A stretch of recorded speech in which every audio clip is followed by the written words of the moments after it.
Mighty Joe Young, 1998. Today we will be looking at Disney's take on the 1949 classic. When this film first came out in theaters, nobody saw it because they thought it was going to be terrible. I used to watch this movie as a kid on VHS, and I really don't see what the problem is. So this film stars a 12-foot-tall gorilla named Joe, who is hiding out in Africa. His secret is accidentally exposed when an animal conservationist by the name of Greg O'Hara, played by Bill Paxton, encounters him. In the original film, there were two guys, Max O'Hara, who was Robert Armstrong's character, and Greg, who was Ben Johnson's character. Here they combine the two characters into one, hence Greg O'Hara. When he first encounters Joe, he immediately wants to study him. Joe attacks Greg, but he's saved by a woman named Jill, played here by Charlize Theron. In this film, she's the daughter of zoologist Ruth Young, who was killed by poachers 12 years prior.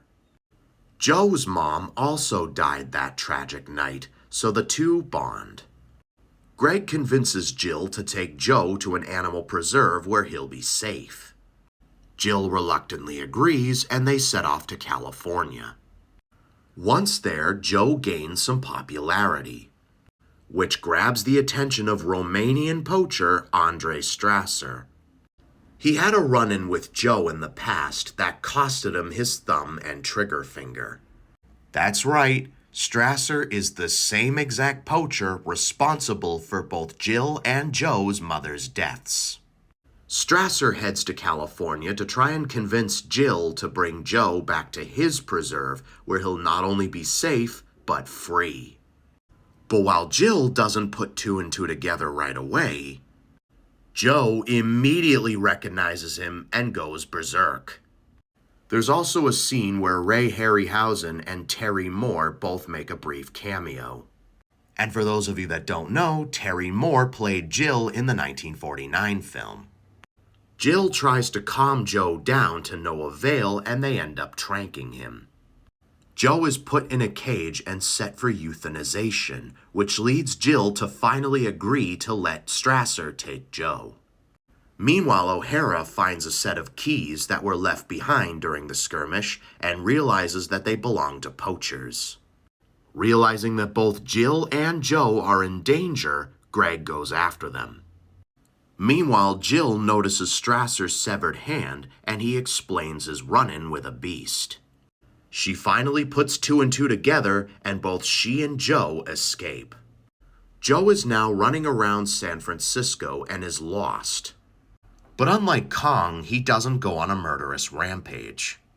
There's a scene of Joe walking towards a car, and instead of smashing it, he just picks it up and gently moves it before going on his merry way, showing that Joe isn't really a monster, but just an animal. Jill, Joe, and Greg all end up in an amusement park where they have a final run-in with Strasser. Joe lifts Strasser off the ground and roars at him before yeeting him into a sign, and Strasser falls to his death.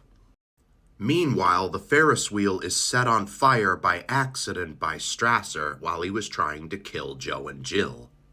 And a little boy named Jason, hey, that's my name, is trapped on top of the Ferris wheel. And Joe climbs up to rescue him. The Ferris wheel begins to fall, but Joe jumps off before they get smashed. Jason ends up making it out okay. However, I can't really say the same about Joe.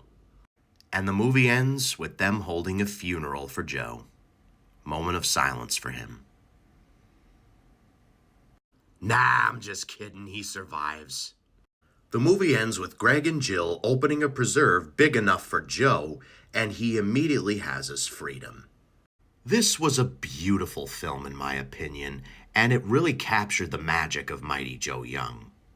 And to this day, I'm still questioning whether this version of Joe is a real gorilla and not a puppet. The reason I say this is because whoever made the puppet did a really good job making him look real. Overall, I give this movie an 8 out of 10.